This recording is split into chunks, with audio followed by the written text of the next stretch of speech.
Hello and welcome to episode 6 of the Wine Club. Today we speak to someone who was brought up on a Cambridgeshire farm in the middle of nowhere and then went on to become Team GB's street skateboarder in the Olympics. Many sponsors, handrail destroyer. We're going to rinse the hints today on the Wine Club.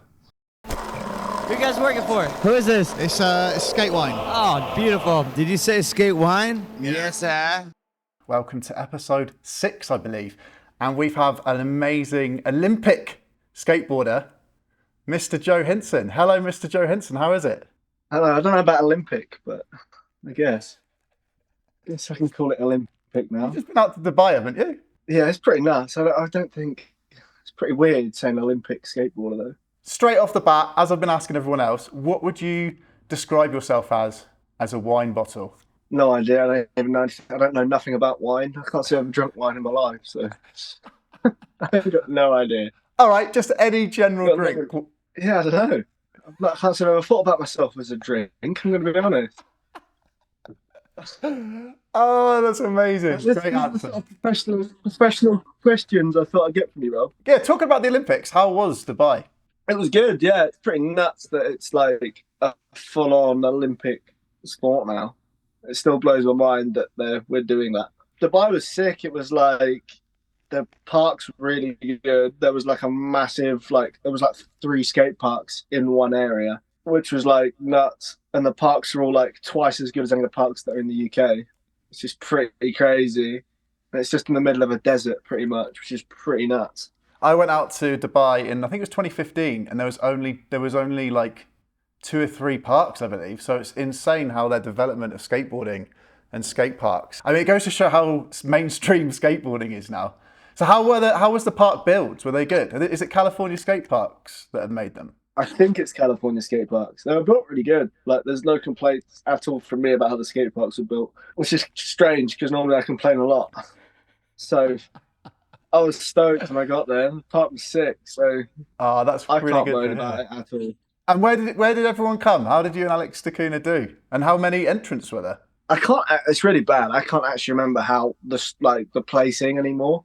I've got a terrible memory of that stuff. But there were, and the same thing with how many people were there. I know there was a few. I think it was I can't remember exact numbers, but I know it was the most that's ever been entered for a contest, like an Olympic contest. That was the most that's ever been, like the most people that had ever entered a contest. So No way. and it was like a ridiculous amount of skaters, and they chopped them down to 16 for the semi-final, and then the final was like 8. So it was like going through all these skaters to like 16 then 8. It's so nuts. And whereabouts did you come? I honestly can't remember.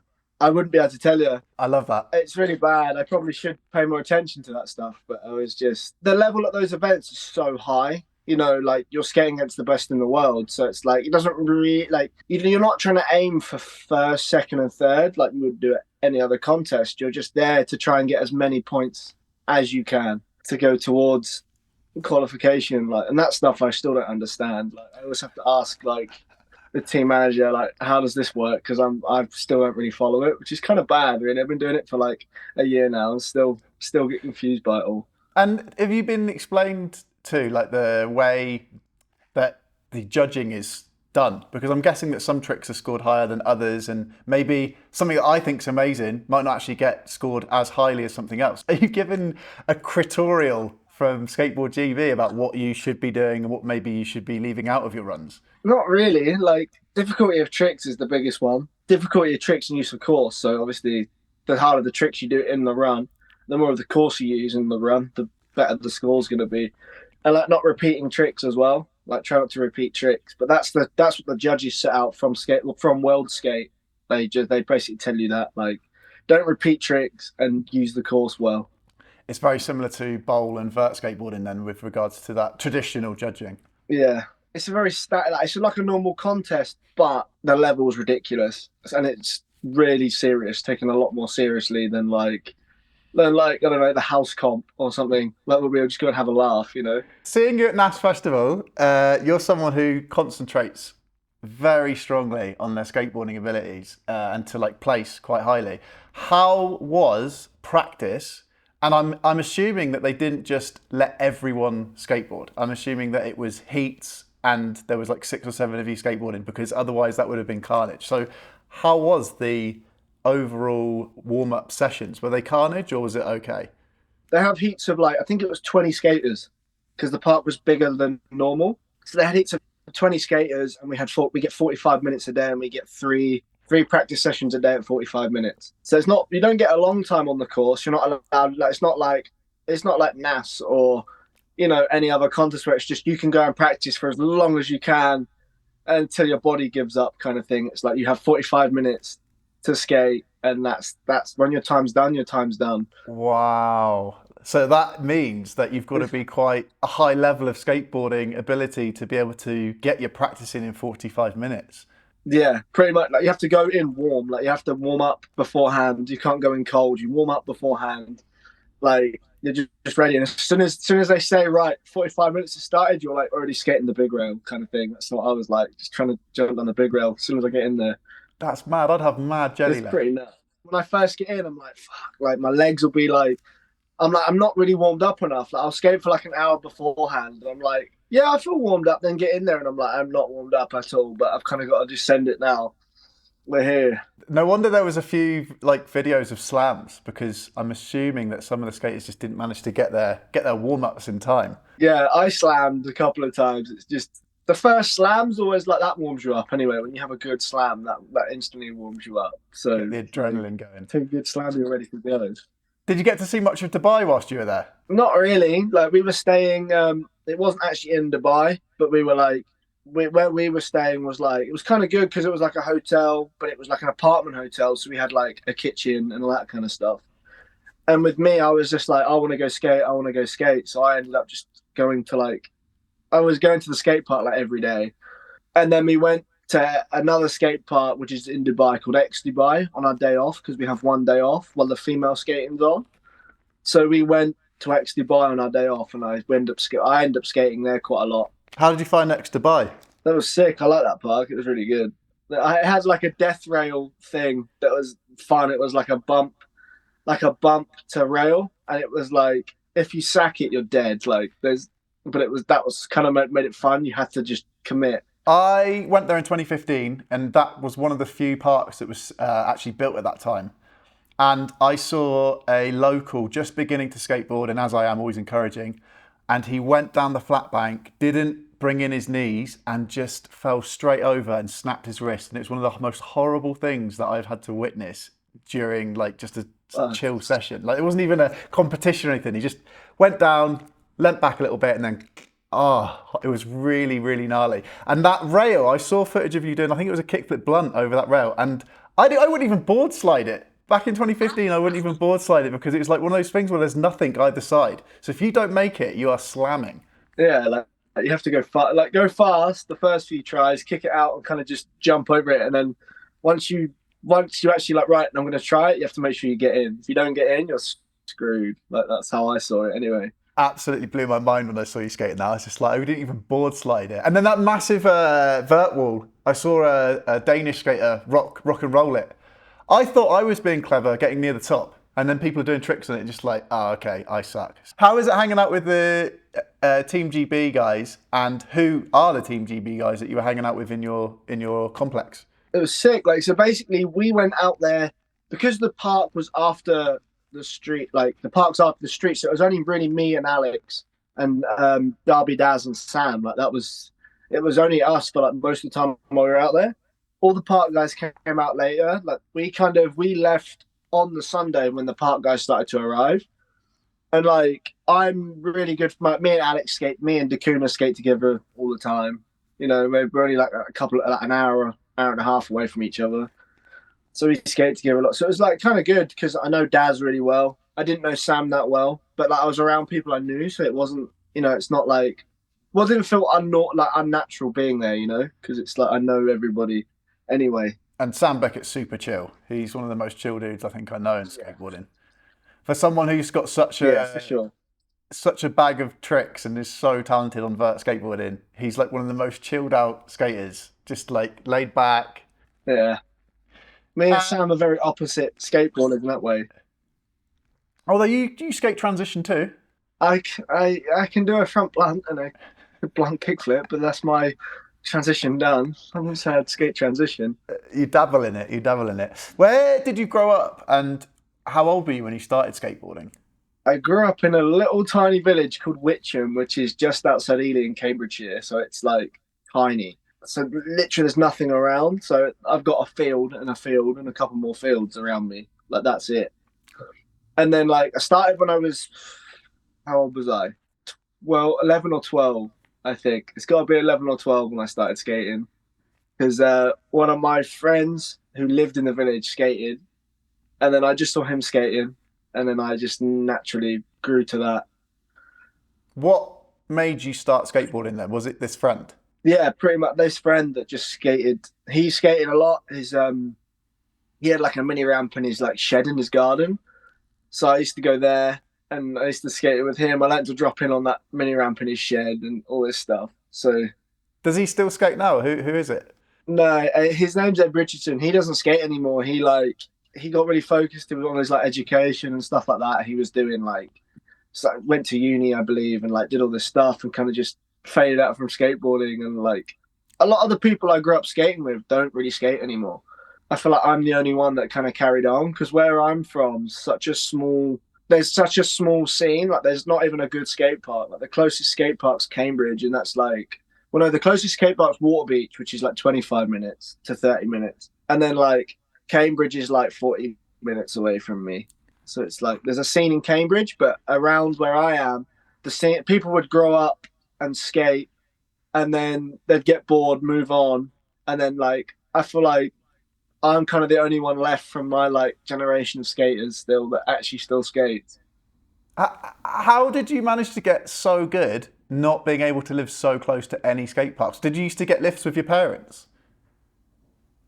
Yeah, pretty much. Like I've got like where I live on like a farm, so like there was a patch of concrete that was just abandoned. So I kind of took that over and I was like building ramps and stuff like that on that patch, but they weren't good. They were like pallets and plywood, like they weren't good. So I'd skate that like every day and just skate a flat bar. And then yeah, like on the weekend, my gran would drive me to like Saffron Walden, which is like an hour away, or somewhere like that, you know. I think you're testament to people being able to get good at skateboarding and not live very close to what they skate. Was there any street spots close to you? There's nothing, no. Absolutely nothing. There's nothing like pretty much where I live is like fields. I've got no neighbors or anything. Like it is just fields. So it's pretty crazy. Like in the village, we've got like a street and a curb. We used to have a curb. We used to skate like a ledge, and that's about it. Like, and then I built a ledge and a flat bar at my house, and we used to skate that. But that's it. And even like in Ely, which is a city, it's counted as a city because it's got a cathedral, but it's pretty. It's not really. It's not like a big city. It's tiny. Like that has like no spots either. It's all like cobbles and flat, and you know, there's not really anything. There's a few spots in Cambridge, but they're not. They're not what I would skate. They're like more ledges and tech kind of style of skating rather than the bigger handrail side of stuff that I like to skate. It's similar to Sam Beckett's story in the fact, and Paul Luke, in the fact that they didn't live very close to a vert ramp, and they were travelling like 2 hours, I believe, to go to Corby. It's incredible that there seems to be this. The British like skaters seem to be able to get so good with the fact that they can't skate something continuously all the time. Like I live an hour from where Sam grew up. Like I live about an hour and a half from where Sam grew up. So it's very similar. It's a very similar area. It's very like farmlandy, like, you know, the east of England's it's very flat as well. Especially where I'm from, like Cambridgeshire is like one of the flattest parts of England, I think. I could be wrong, but I think it's one of the flattest parts of England. So spots are very few and far between, like handrail wise. Like I like to skate. And then parks, like it's only been the last like the last 6 or 7 years we've started to get more parks, like and good parks, like not just these crappy plasticky like metal parks or whatever, you know. You skate street primarily, however you said you started off skating mini ramp, was it? Yeah. How did you so well we had a mini ramp and like a flat bar, and that was it. So a mini ramp and a flat bar. How did you progress from a mini ramp and a flat bar to 16 stair handrails. Like, I don't know how that kind of happened. It would be like we'd go to Saffron Walden, and Saffron Walden's like it's got a pretty big handrail there. Like it's probably one of the biggest skate park rails I've skated. It's like a fully like a legitimate street rail. And like that was always a goal. Like we'd go there every Saturday. And my goal was I want to board slide this big handrail. Like every like so I just practice it. I just practice board sliding on flat bars, and then like we'd go to like other smaller parks, and there'd be handrail like a small handrail, and I just worked my way up from skating other parks. But like I've always been influenced by big handrail skating, like video wise. So like that's just kind of I've naturally just kind of gone to that style of skating, I guess. Who was your influences with like skating handrails? Because when I was growing up, I had like Tony Hawks and Steve Caballero and Ali Cairns and Pete King, and it always made me want to skate vert, even though I rarely skate vert. So who made you say, right, I'm going to skate handrails like they are? Well, pretty much like when I started skateboarding around the same time that Stay Gold came out. Like I'd been skateboarding for like a year and a half, and then Stay Gold came out. And then when that came out, I started to understand more about skateboarding because, you know, once you're about a year and a half in, you start to understand tricks and what's happening. And then once that video came out, that's all primarily big handrails and like stairs and all that kind of stuff. So I'd watch that. And then like the Zero videos, I get influenced by the Zero videos. You know, people like Ben Grove and Harry Lintle as well. Like I'd look up to those guys because they're also skating big shit too. So I guess I've just always been interested in that. Like I'm gonna do this massive rail, and now I skate like that. I almost find that easier than trying to do a ledge trick. Like I couldn't even do a nose manual if I tried. Ben Grove getting another shout out. Ben Grove's absolute hero. I saw him in one of the Blueprint videos, and I remember I've always liked skating everything, and I just remember being like the style. I think he might have been the only one who had a grab as well in the video, and I was like, yes, this guy is a street skater and he does grabs, because grabs were hated on in the early 2000s. When did you go from skating like handrails, and then like when was your first sponsorship? Who gave you your first sponsorship? Who saw you first being like, oh my goodness, this guy can skate? Basically, this is like a long time ago. Like I wasn't that great either when I got sponsored. Like when I first got sponsored, it was a skate shop in Cambridge called Billy's. It wasn't a skateboard run skate shop. Like Cambridge has never like had that. It's had that. It's got that now. It's got like a small skater run shop, I believe. But back then, it had no skate shop apart from Billy's, which was like a bike shop, a toy shop, like all that kind of stuff. But the manager that worked there he used to skate, and the people that worked there skated or BMX. So it was like people in there knew what they were talking about, you know. So they were the first people that ever sponsored me, and they just like would give me t-shirts and give me discounts on boards and stuff like that. And that's all I really needed as a kid, because I was going for a board a month, you know. Oh my goodness, that's again another reason why I never got into street, is just going through like the boards. I'd go street skating and just put my foot through a board. How much discount did you get back then? I can't remember. It was like 30% off, I think. It wasn't nothing crazy, but it helped, you know. Exactly. That's the only level I ever managed to get to, was the old 30 or 40% off. What made you love handrail skating over transition? I guess it's the feeling of it. Like transition, you have to go to the skate park and do it. And like I've never figured it out. Like I've tried to skate bowls and I can't figure it out, because I appreciate all styles of skateboarding. Like I watch everything that comes out. Like if there's a new bowl part, or there's a new transition part, or there's a mega amp part, or even a vert part, like I watch everything. But I don't know, I feel like street just naturally came to me more. But then the people I was hanging out with were primarily street skaters. So I guess that helped, like me. And then there was a guy called Ed Clark who was like, he used to be on Unabomber and Etnies a long time ago when he was a kid. Yes. And he only lived 10 minutes down the road from me in one of the next villages over. And like, he skated a lot of rails. So I feel like we would like go to Saffron Walden a lot, and we'd both skate that handrail at Saffron Walden. It kind of that helped me progress, I feel like, in that, because he was really good at skating rails too. There I was trying to board slide it while he was like backlipping it, you know, and then me just wanting to get to that level of like, I want to backlip that rail. So like I would work on that. And then I remember the first weekend I went, I was like, the first time I ever board slid that rail at Saffron Walden, I was so stoked. And the next weekend I was like, I think, and then like maybe like a couple of weekends after that, I ended up front 50ing it, crooking it, smithing it, back feebling it, and front lipping it all in the same session because I was with Ed. You've mentioned Ed Clark. You didn't mention any names from the Stay Gold video. Was there any particular skateboarders like Ed Clark that you looked up to? I like Leo Romero was like when I was growing up. Leo Romero was quite a big influence. Figgy, who else? Like Reynolds as well. He's a big influence on me because he likes to jump down big shit too. And I used to be into jumping downstairs as well more back then too. I used to like skating stairs. Now I've got older, I don't like skating stairs as much anymore. And also the Zero guys, like, you've got Dane Berman, Jamie Thomas. You've got, like, it's so hard to even mention them. Like, I'm a big fan of, like, Ryan DeCenzo. So, like, all my favourite skaters, and, like, Jamie Foy as well recently, he's, like, one of my favourites too now. Like, all my favourite skaters have all been, like, big handrail skaters. Big, like, who like skating big stuff, I forgot that you were a Jamie Foy fanboy. In SLS 2019, when I sat next to his mum in the finals. I still can't believe that. Everyone getting kicked out around me, and they didn't look at me once because I was sat next to Jamie Foy's mum. You've mentioned Andrew Reynolds and Jamie Thomas. Did you meet Andrew Reynolds in your recent trip out to the US?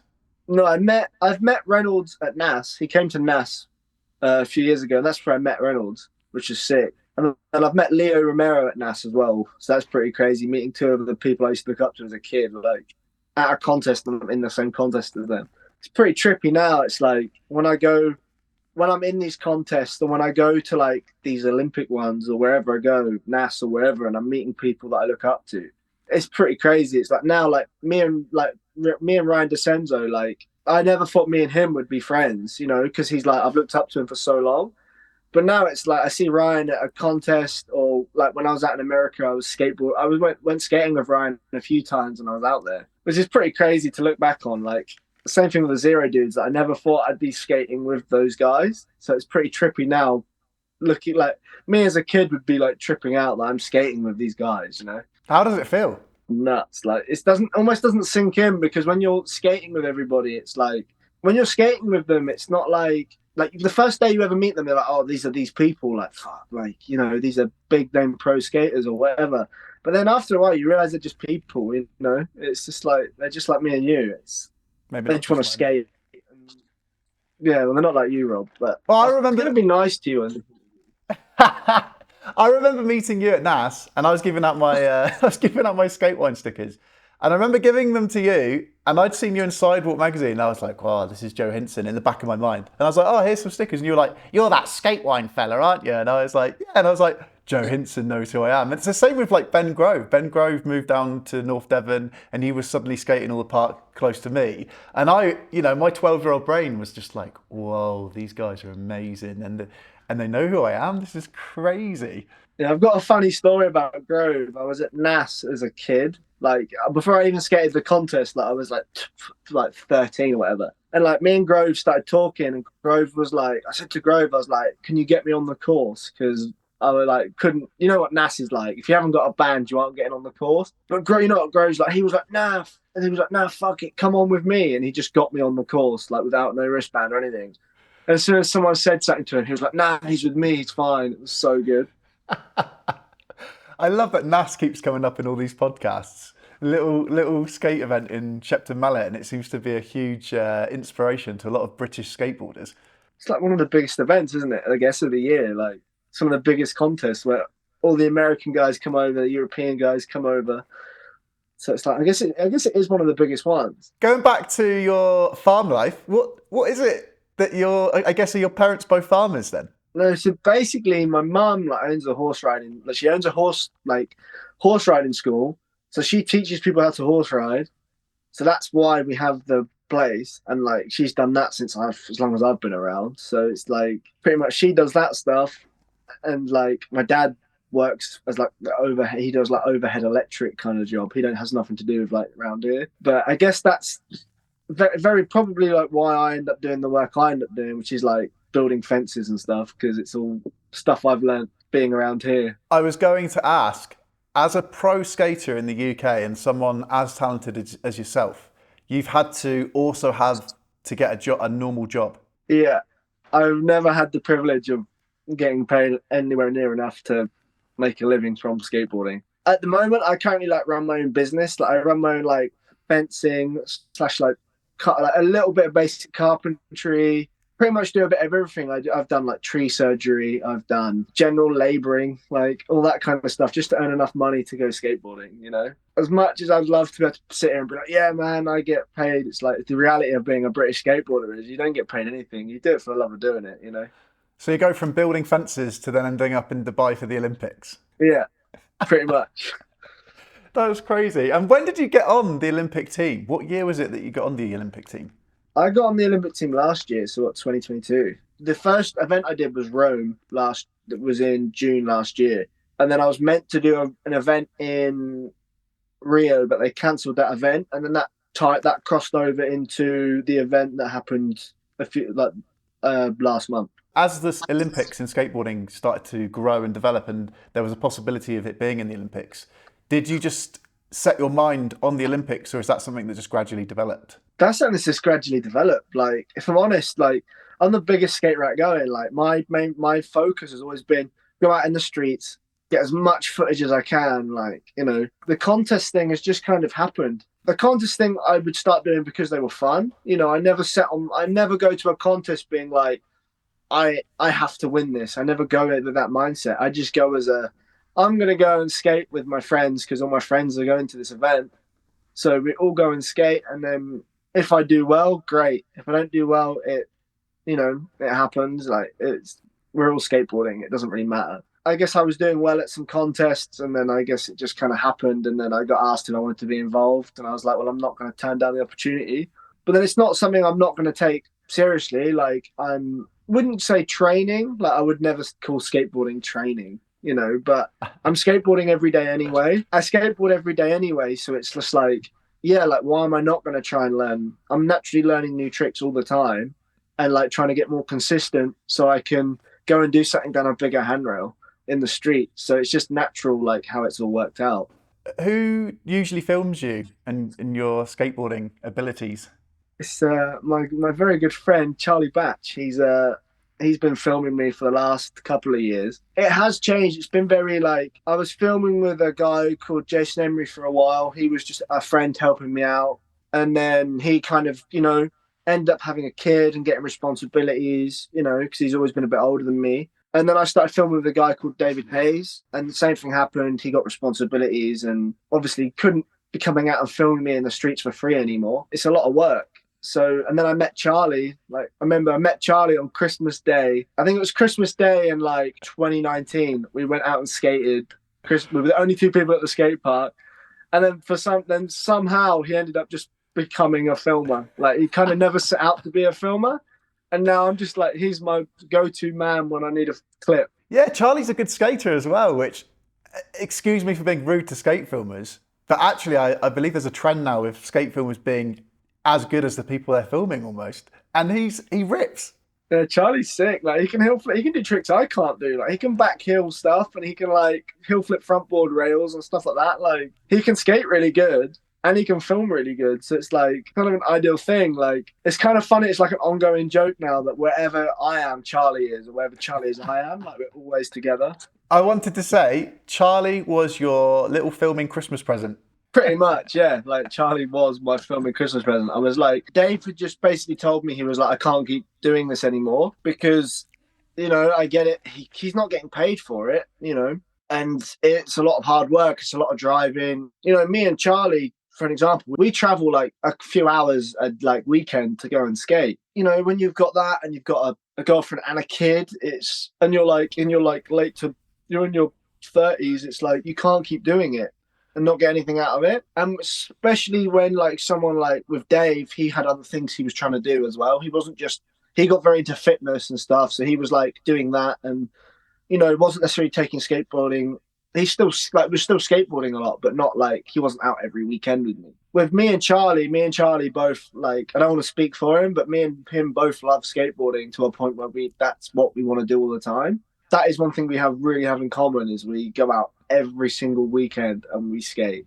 You know, even if we're not going out filming, we'll still go out and skate. Or he comes with me to Yeah. the contests. I got really lucky with him because he's always filmed me and he never asked for anything in return. He's never really asked for anything in return, but like, I'm always like, if I earn any money out of a project, I'll half it with him. Or if I try and get my sponsors to give him stuff, or I'll give him, if he needs a board, I'll give him a board, you know? If he says, Joe, I need a board, I'm not going to turn around and say to him, I'm not going to give you a board, because why should he have to, like, without him filming me, I realistically don't have any sponsors, because without him filming me, I've got no one's going to be interested in me, you know? What was your first skate part? I've had like my own like little YouTube videos that I don't even think are still around anymore.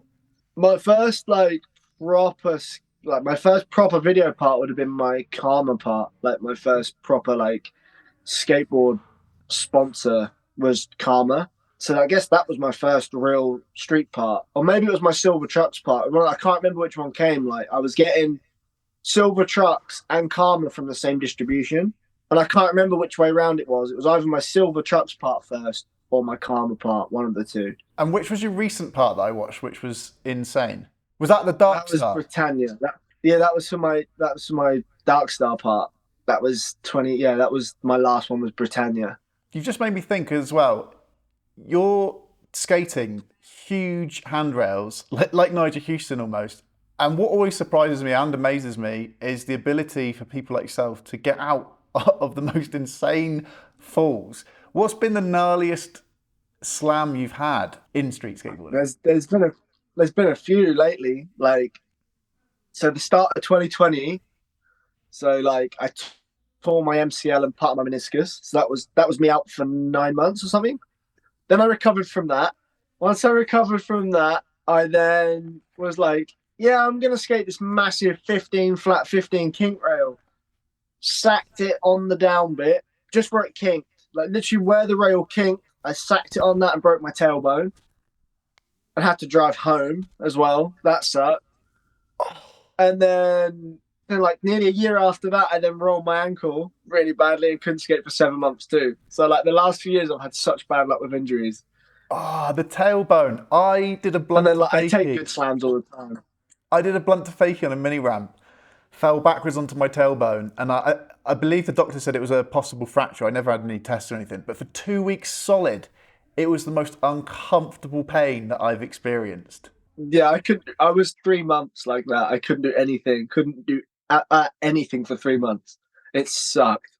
3 months. And even like I started skating after 3 months. Like I was like, I'm not going to skate anymore. Even after skating for 3 months, like for nearly a year, I could still feel it when I sat down. If I sat down for too long in the wrong position, I could feel my tailbone hurt. It was that was maybe worse than my knee. Doing my tailbone was maybe worse than my knee, because at least when I did my knee, I could chill. Like, you know, I could chill and do physio. Like I was doing a lot of physio when I did my knee. That kind of kept me sane. But then when I did my tailbone, I was like, I can't do anything. Like I literally can't move. You've explained that perfectly. That was exactly the same. For those 2 weeks, I couldn't move to get comfortable. It was one of the most horrible feelings of an injury. Like, At least you only had 2 weeks. I had 3 months. It sucked. how was the USA trip? I know we touched on it. I wanted to find out more. How were the parks out there? Your favourite park? Like, who did you meet? That was sick. Like, to be honest with you, the America trip was like, I've been out to America previously with that when I was on Darkstar. So in 2019, Darkstar like flew me out to America when I first got on the team. But this time that was only for 10 days. This trip was like a full on. I was out there for like 2.5 months, I believe. Like, I was out there for quite a while. The old team manager of Darkstar, I just hit him up. I was like, because when I won the UK champs in 2021, or sorry, 2022. I mean, when I won the champs in 2022, I won a trip to that Jackalope contest in Montreal. Oh, yeah. So they paid for my flight. They paid for my flight from here to Canada, from the UK to Canada. And I was like, well, if I'm already going that far, like, why don't I go from Canada to California? So I asked him. So pretty much, I asked Skateboard GB. Really helped me out. They helped me out with a flight from Canada to America. So they helped me out with that. I flew out from. I left England in like early August. I didn't get back here till like I didn't get back to till England by Halloween. I think I got back just before Halloween. Was when I got No back. So I way. was out there for a long time. Pretty much, I hit up the old team manager. Basically, so Darkstar had the team manager. I knew him quite well. I met him the first time I went out there. He was like, "Yeah, come stay with me. Like, we'll film for Darkstar and whatever." Things happened with Darkstar. Not the team manager's fault. Just stuff with the brand internally happened. He ended up like getting let go from the brand, which sucked for him. Sucked for me because I got on really well with him. Yes. But he still said to me, he was like, look, just come out still, stay on I was staying on his sofa. And then he got busy like doing work. He obviously has to earn money. He's a filmer, so he had to earn money. So I ended up staying with my friend, like now one of my really good friends, Mike Burtis. Like pretty much I phoned Mike. I was like, Mike, like Lando's like super busy right now. Is there any way I can come stay with you? So Mike Burtis like literally looked after me so well. I was like literally living on his couch, like on his sofa on his couch for like 2 months with him and his girlfriend in a 1-bedroom apartment.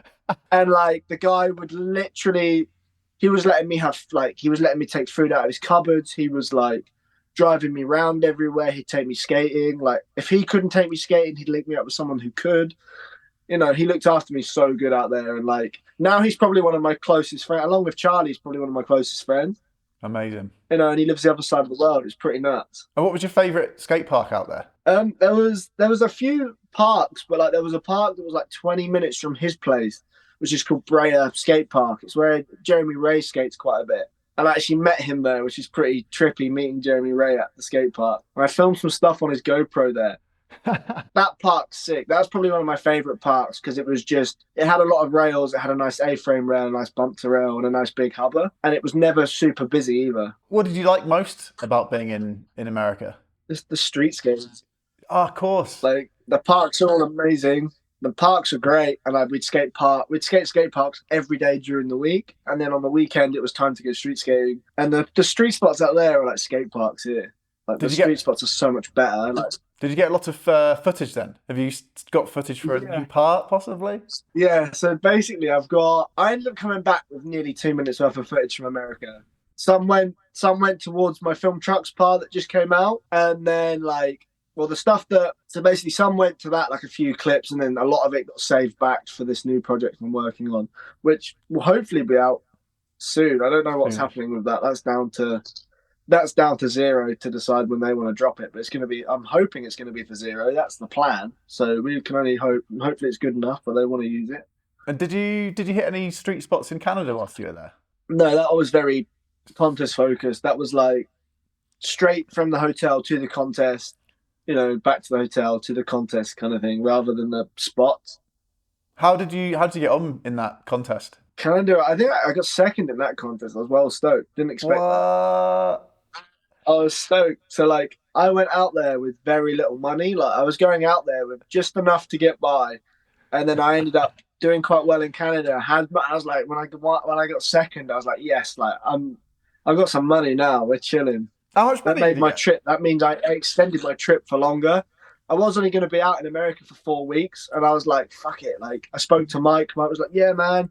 Mike was like, yeah, just stay here. So I ended up staying there for an extra month.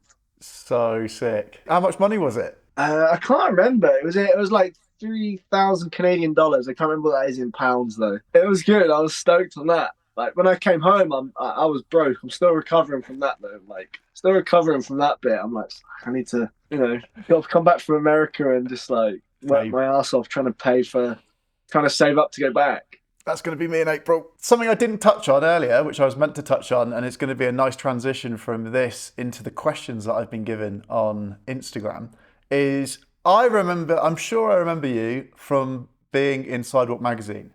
When was your first photo or piece in Sidewalk magazine back when it was alive? My first thing was I had a first light. Yeah. Can't remember the year it was though. When was it? I was like really young. I was still like, it was before I could drive. So I got to be like 16 max. I was definitely 16 max, kick flipping down this like 3 block thing, and like that, I was stoked. Like all I ever wanted was like a photo in Sidewalk, and I remember just emailing Ben Powell, being like, "Is there any way I can get anything in Sidewalk?" And he just replied, "Was like, yeah, we'll give you a first light. Just like get a photo and we'll put it in." And I was like so stoked on that. He must have been inundated with kids sending him messages telling him to be in Sidewalk. I sent him a message when I was like 12 or 13 and I'd learnt to backflip. And I remember his reply was like, your head was very close to the ground on that backflip. And that was it. That's all he must have just been there all day replying to kids, like wanting to be in Sidewalk. I know. It's pretty crazy. Like I just emailed him. I can't remember how I got his email. I just emailed him, was like, "Is there any way I can get something in Sidewalk?" Like, and he was just like, "Yeah, like we'll give you a first." I sent him like a link to some footage or something. Like, must have done. And he was like, "Yeah, just get a photo and we can like start working towards it." I was like, "Sick." And then like after that, I had more stuff when it was on, like that was like when I was really young, and then Sidewalk kind of had that thing where it went online. Yes. And I had more photos in that online side of it, because I came in like a really weird period of where it was like Sidewalk was kind of not dying at that point, but the print had stopped, and then I was going out of CJ a fair bit, and they were like putting the photos online, having stuff in print was kind of non-existent at that point. But Sidewalk's always been one of my favorite magazines. Yeah, same. It was a shame. So were you, with the questions that I've got coming in from Ben Powell, I'm guessing that you gained a good relationship with him over that time? Yeah, like me and Ben, like I think Ben was the first person to give me like a chance, like when no one really knew who I was. Like Ben was like, "Yeah, we'll give him a chance, give him a first light." So I always feel like Ben's always kind of had my back, which is sick, and like I have the utmost respect for Ben and what he's done for British skateboarding. Right, my phone wasn't loaded. I'm gonna get onto these questions that have been coming in, and one of them I have been pushing myself not to ask, because it's a great question and it came in from somebody on the old interwebs. So I'll go from the beginning. I'll try and do the screen recording I'm a again. bit nervous about these. What are you going to ask Oh, there's some good ones in here. Right, the first one is actually from you, which I'm going to have to blank out. Why is he such a see you next Tuesday? I love it that you came in straight away with a question to yourself. The next one is from somebody who I don't think I've actually met in person, but we're really good friends. He's got a Mexican wife and he lives in Devon, so we've got a lot in common. Skeletor Guy has asked, does he remember how brutally strong Oath skateboards were? We both rode for Oath, but never got. I'm guessing there's more, but there isn't any more on there. So never got to meet, I think was the question. Oh yeah, I remember Oath skateboards used to just give me wheels at the time because I was on Karma, and they also used to make wheels to go for a lot of boards. And Oath were just like, we can't give you boards, like this is just too much. Like I was going through like 3 boards a month at the time. So I was like, yeah, we can't give you this many boards. So they were just giving me wheels, but their boards were good. They were like made of bamboo. The next one comes in from Ben Powell, and I hope I've done a good job here. I said to Ben, the first time I met Ben, I managed to not press record on my external audio recorder. So like the one person, I think I remember that. The one person that I've ever messed up so badly on, it had to be the media mogul king of the UK British skateboarding was Ben. He's asked, can you rinse the hints? You have to ask him about that one. Which I hope I have. Oh, is that an in joke? No, basically he's just always said that was he came up with that. And like pretty much, I don't know if you can, you got to ask him. I want to get Ben on, so that will be a question for Ben in the future. You have to ask Ben that. That's fun for Ben. Another one from Ben. What did Jamie Thomas say about the wooden run-ups, run-outs? Jamie Thomas was like, he's not that bummed about it because he knows the spots are fucking rugged here. Like, let's be not in the UK, it's not California. So like the handrails are like the handrails in California are quite a lot lower than we are here. So like, the cover that I had with Companion recently, like that rail's really tall. So it's like you have to have wood or it's not doable. Like the rails I want to skate, I have to make skatable. There isn't, if I don't make them skatable, there's no rails for me to do like that. So it's kind of got to do it to do what I want to do. If not, I'm just going to skate the same handrails all the time, you know? I remember you saying at the SLS that there was a couple of Americans over for it, and you said that the Americans, when they come over, they can't believe how rugged the British streets and the street spots are. Like Dean Lane, for instance, I mean, it's got better, but it used to be a really rugged park, and people would just come in and be like, "God, this isn't California, or this isn't New York." Like, Yeah, for sure. Like, the thing with the British skating is like it's weathered, isn't it? And it's just like, we have to make do with, like, I'm not saying they don't have to make do, but like, Bondo here is not really a done thing. You know, making spots good, like skatable, isn't a done thing. I do that quite a lot now, especially after being there and, you know, being involved like with the American side. It's like I Bondo spots all the time now. I like fix spots, but a good rail here is terrible in America because the rails here are taller, they're short, they're tall and short, or they're like tall and long and just scary and not nice, so the ground's really rough, or there's glass everywhere, or you know what I mean. It's just there's always something wrong with the spot. yeah. Next one was from Callan Patterson too. He's asked why Darkstar to Zero switch, which I have been putting off for so long. So basically, there was a bit of a so with Darkstar, I was really stoked on Darkstar for a long time. It's like, you know, I have a lot of respect for Chet and like everyone up down. Ryan, he's one of my favorite skateboarders. But before I was out in America, when the team manager got let go of the brand, when the team manager I got on with got let go of the brand, not a lot happened. There was some people that were like, you know, people were doing the job that he was doing basically for free, that there was not the budget there. Dwindle had cut budgets a lot, and like we've all seen the state what's happening with Dwindle right now. Like, I don't know the ins and outs of what's happening at Dwindle, but it seems to be a very bumpy road right now. So I feel like that was kind of the start of that. And then when I went out to America, there was no there was no like there was no team manager for Darkstar. So it was like getting boards was a bit weird, and I'd ask for boards and they'd send me 4, and like I was in America for 2 months or whatever. I needed more than 4 boards because I was skating every day. It was getting a bit weird where nothing was really happening, you know? And I felt very isolated being in the UK. I felt like I was just their UK guy and they weren't really doing a lot with me.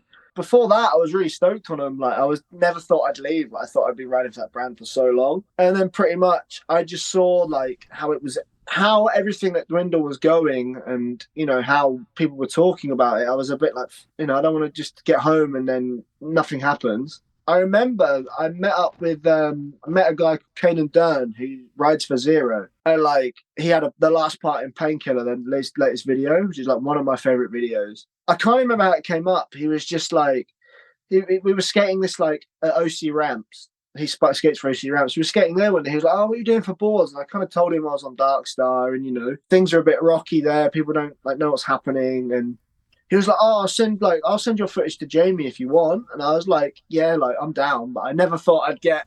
I was like, "Yeah, I'm down for that," but I'm never gonna get anything back. You know, it was like, "Yeah, here's the footage." I'm never gonna hear anything from this.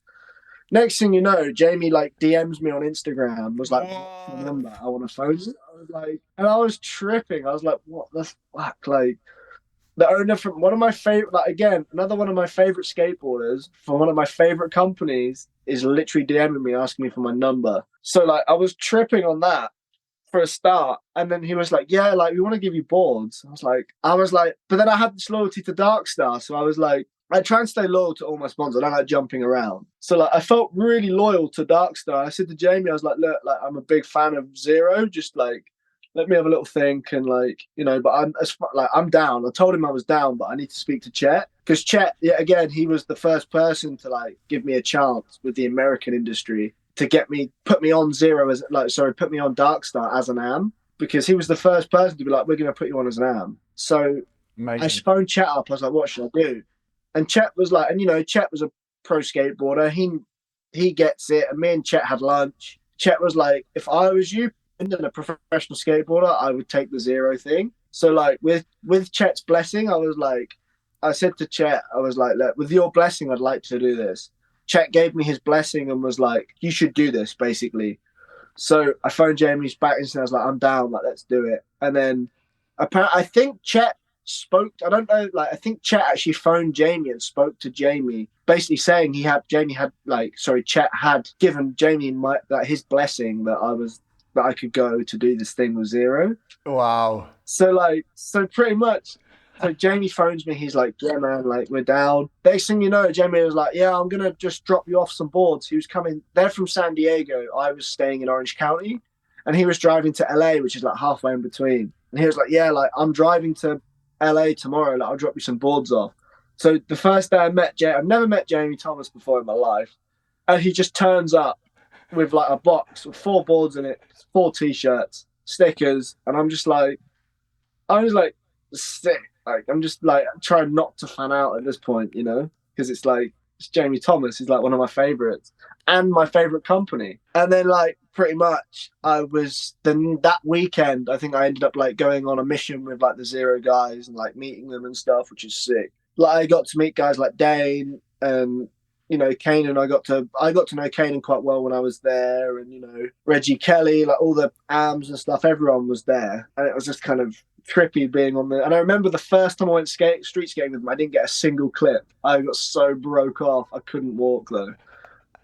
I was like so juiced. I was like, yeah, I'm gonna get clips this weekend. This first weekend I went out of them, I just got broke off trying to do this like trick over this gap to rail and just couldn't do it. Trying too hard. The next day I could not walk, but I luckily went back like a couple of weeks later and got the clip. Nice. But I am trippy, yeah. So jealous. Like Tony Hawk's Pro Skater Zero, I believe, was one of my favorite brands in the game. Like I like the graphics, I like the simplicity of it, and also the like originality. Absolutely stoked to see that you're on Zero now. We'll follow on to the next question.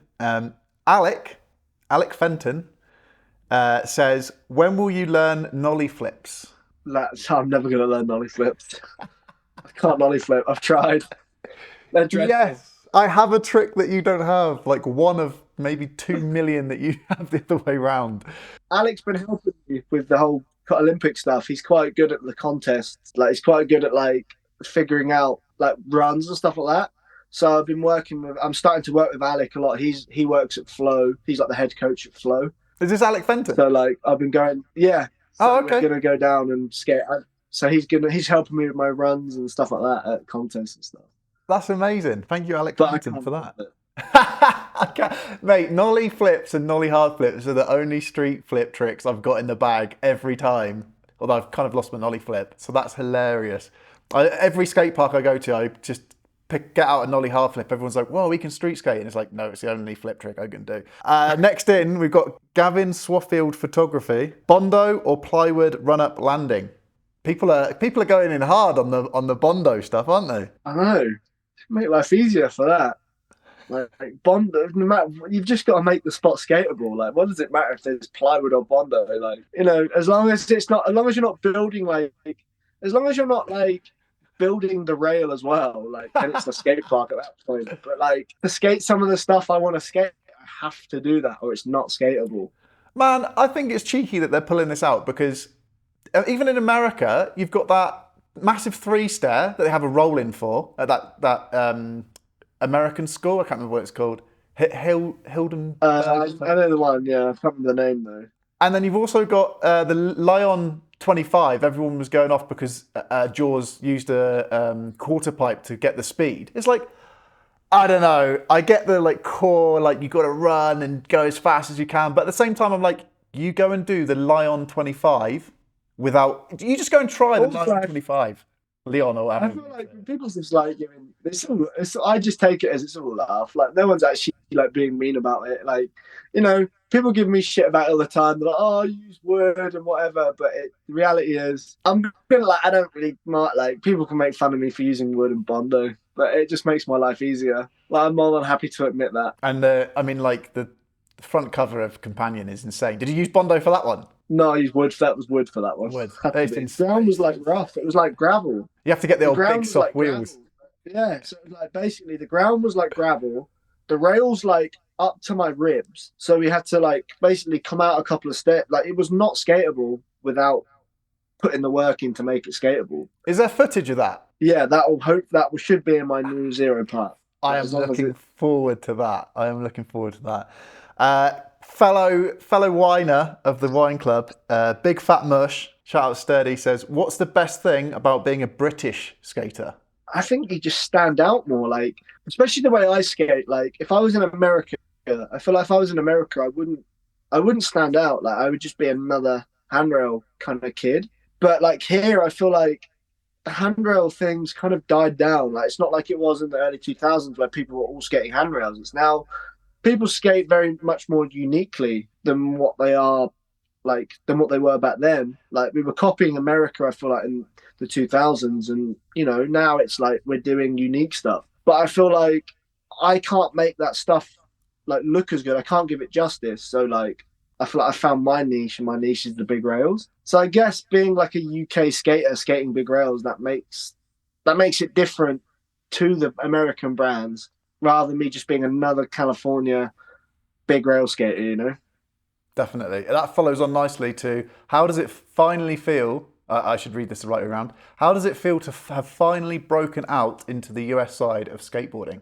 No, it's sick. Like, it's fucking rad. I couldn't, like, when I got on Darkstar, like, properly, like, I was kind of like well stoked that was happening, and people knew, like, cared enough to be like, yeah, you're for this American company. And then now being on Zero, like, getting boards from Zero, it's crazy that like Jamie Thomas knows who I am, blows my mind on that stuff. You've met him and he's just dropped off some boards to you in Orange County. Yeah, it's crazy. It's amazing. So all three of these are from Big Fat Mush, or four, there's another one. How much are you hating this interview? Thank you, Sturdy. A lot, yeah. This next one, I love this next one. From my Kalangalos _, WTF do you have for breakfast? Which I think is great. To be fair, I don't really eat breakfast, so I don't know. Just have a cup of tea and then go to work. Like, breakfast is the most important meal of the day. I know, but I end up waking up late and like just running out the door trying to not be late. That's it. That's the roundup of the questions. I've got a final question from me. Can I have a really old, grubby, second-hand Zero hoodie at some point, please? When I get some more, yeah. You can indeed. Yes, thank you, Jamie Thomas. Perfect. I'm going to round it up now. When I get more. Basically, Jamie had to send me one from America because I really wanted a skull hoodie. And like all my clothing's come from when I was in America, so like he had to send me one specially. Please, can it be that skull hoodie? Or a skull hoodie? I will be eternally grateful. Yeah, you can have one when I get another one. But it will cost you 50 quid. Oh, fuck me. Finally, thank you ever so much for the interview. Like, last second, I think it was on Wednesday that I said, do you want to get an interview in? It's been really, really good conversation. Do you have any shout-outs to your sponsors, any shout-outs to people in general that you'd like to do? I've just got to shout out all my sponsors. Like, without them, I wouldn't be skateboarding. Like, Super 8, the skate shop Super 8, Jessup Grip, Zero, like, Film Truck, Speed Lab, Skate Bar, these nuts, like, I'm gonna miss loads, like 360, Lakai shoes. Like, without all my sponsors, I wouldn't be able to keep skateboarding because I go through so much product, So without them, and then without Charlie too, like without Charlie filming me all the time, like I'm screwed. So he's the one that makes it all happen, really, because he's the one filming me. Yeah, I'm stoked you didn't leave out Charlie. That's amazing. Perfect. Thanks ever so much, Joe Hinson. Great chat. No worries. Hopefully we'll get another one in at some point. Yeah, don't worry. When you've paid the invoice for this interview, then I'll do the next one. Hero. Thanks ever so much. What, mate? No worries. Take it easy. That was a fantastic interview. Thank you ever so much to Joe Hinson. Shout outs to Jamie Thomas. If you could just send Joe Hinson an extra hoodie, that would be amazing. Really good conversation. Again, you can check us out on Amazon, Spotify, Apple Podcasts, Anchor FM. We've got Sean Goff coming up. We've got Tim from Flat Spot Magazine. Hopefully we're going to get Lizzie Armento at some point. If you have questions, let me know. Thanks for tuning in. Hit the old subscribe button on whatever platform you listen to. Give us a review if you want to give us a review. If you want to be a partner in this, give us a message. And peace out till episode 7. Who are you guys working for? Who is this? It's SkateWine. Oh, beautiful. Did you say SkateWine? Yes, sir.